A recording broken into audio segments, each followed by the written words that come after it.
Jamaah Tarawih Masjid An-Nahdah, Gedung PBNU Jakarta Pusat. Alhamdulillah, malam hari ini adalah malam yang ke-16 kita sholat tarawih. Tradisi masyarakat di kampung saya di Banten tuh kalau sudah malam ke-16 ini ibu-ibu sibuk bikin ketupat. Kenapa? Untuk menyambut imam baca doa kunut. Ada yang bikin ketupat, ada yang bikin lemper, ada yang bikin selimpo. Saya tidak tahu apakah di daerah lain ada di Indonesia yang dalam menyambut malam 16 Ramadan ada tradisi bikin ketupat atau tradisi kunutan. Ini tugasnya Les Bumi, bukan tugasnya LBM. Ini mesti dimitigasi di Indonesia ini, daerah-daerah mana saja yang ada tradisi kunutan dalam menyambut kunutnya imam. Karena ini adalah tradisi Islam Nusantara. Ini penting karena Islam Nusantara adalah tipologi Islam yang sudah terbukti memiliki kesaktian. Tipologi Islam yang telah terbukti memiliki imunitas komunal di dalam menjaga dirinya dari serangan budaya-budaya asing. Kenapa saya katakan bahwa Islam Nusantara ini memiliki kesaktian? Karena Islam Nusantara ini dibangun oleh para wali songo, ditopang oleh kerajaan Majapahit Islam atau Kesultanan Demak. Tapi ketika Kesultanan Demak itu hancur, tradisi-tradisi Islam Nusantara tidak ikut hancur. Kita dijajah ratusan tahun oleh Belanda. Tapi ketika Belanda pergi, tidak ada budaya-budaya Belanda diasimilasi dalam tradisi-tradisi keagamaan Islam Nusantara. Bahkan posisi ulama-ulama Nusantara hubungannya dengan Belanda adalah posisi oposisi diametral. Tidak ada ulama-ulama Nusantara yang mau bekerja sama dengan Belanda. Tidak ada ulama-ulama Nusantara yang muktabar yang mau jadi mufti Belanda. Makanya pangkat mufti Belanda diberikan pada imigran Muslim lainnya. Tidak ada budaya-budaya di dalam tradisi keagamaan Islam Nusantara yang ada kaitan dengan tradisi Belanda. Ulang tahun Ratu Wilhelmina, pesantren-pesantren, para kiai-kiai zaman itu tidak ada yang mau ikut instruksi Belanda untuk mengadakan ulang tahun Ratu Belanda. Tidak ada destinasi-destinasi ulama-ulama Nusantara, basic pesantren yang mengadakan ulang tahun Ratu Wilhelmina. Inilah bapak-bapak, ibu-ibu sekalian yang saya katakan bahwa Islam Nusantara sebagai sebuah konsep yang dimunculkan Nahdlatul Ulama 2015 memang telah terbukti memiliki kesaktian-kesaktian dan imunitas komunal. Bahkan tahun 1927 Muktamar NU itu masih mengambil sebuah keputusan muktamar bahwa menggunakan dasi, celana panjang, jas itu hukumnya haram. Kenapa haram? Karena ini tasyabuh dengan Belanda.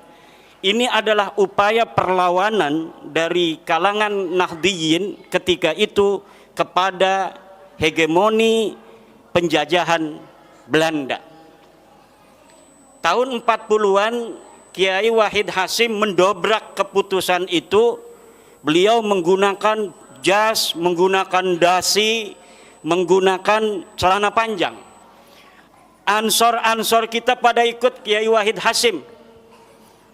Akhirnya pada Kombes di Kudus Ansor itu Kiai Asnawi Kudus marah-marah di arena Kombes karena anak-anak NU yang dari Ansor pakai celana panjang. Setelah merdeka tahun 50-an, Kiai Saifuddin Juhri bertemu dengan Kiai Asnawi Kudus. Dalam keadaan Kiai Saifuddin Juhri menggunakan jas yang rapi, dasi dan celana panjang. Ketakutan Kiai Saifuddin Juhri, jangan-jangan nanti saya dimarahin lagi, kayak seperti Kombes Ansor tahun 38 itu.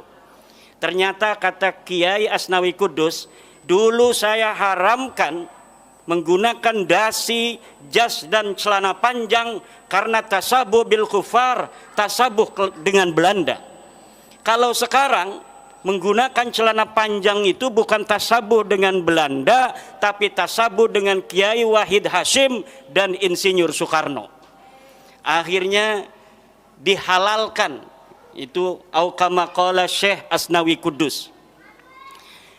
Setelah merdeka pula, ajaran-ajaran Nahdlatul Ulama yang merupakan kristalisasi pelembagaan dari ajaran-ajaran Wali Songo yang kemudian di 2015 kita kenal juga dengan istilah Islam Nusantara, telah mampu beriringan dengan Pancasila dalam menciptakan bangsa dan negara Indonesia dalam ketentraman yang tiada tara.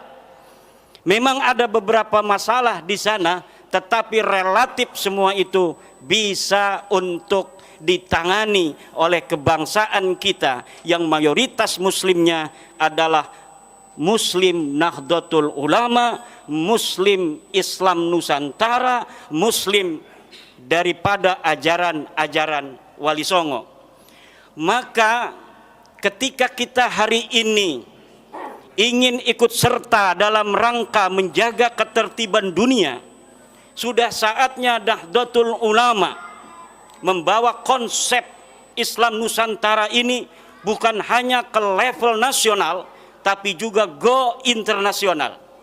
Sudah saatnya Nahdlatul Ulama tablighu mafahimi Islam Nusantara ila jami'i anha'il alam, untuk menyebarkan konsep Islam Nusantara ini ke seluruh semesta raya. Kita ajak seluruh agama-agama di dunia agar mempunyai konsep yang sama dengan Nahdlatul Ulama, yaitu dasar tawassut, tawazzun dan i'tidal. Dan kita ajak seluruh konsep-konsep dasar negara di dunia ini untuk mengikuti konsep dasar Pancasila, di mana seluruh agama, seluruh etnis dan suku di dalamnya dilindungi oleh bangsa negara itu sendiri. Banyak orang atau kelompok komunitas yang ingin menyebarkan, membangun peradaban di dunia ini. Yahudi mempunyai konsep protokol Zionis. Dia ingin mengembangkan peradaban dunia menurut konsep Yahudi. Saudi, dia memiliki mafahim al-Wahhabiyah, bagaimana peradaban dunia Islam dibentuk di dalam tradisi-tradisi Wahabi. Lalu Nahdlatul Ulama, ketika kita ingin berperan di dalam membangun peradaban dunia ini, konsep apa yang kita miliki? Konsep yang kita miliki adalah konsep Islam Nusantara. Maka sudah saatnya kita kristalkan ini konsep Islam Nusantara untuk merawat jagad dan membangun peradaban al-muhafadzah 'alal qadimis salih wal akhdu bil jadidil aslah, yaitu dengan membakukan konsep Islam Nusantara baik di dalam definisi, filosofi maupun teori.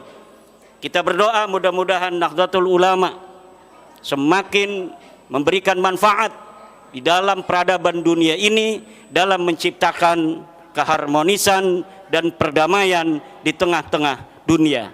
Demikian, wallahu huwal muwaffiqu ila aqwami thoriqin. Wassalamualaikum warahmatullahi wabarakatuh. Kami adalah Laskar Sabilillah, pecinta Wali Songo dan para anbiya, pewaris peradaban Islam di Nusantara hingga berkibar bangsa Indonesia.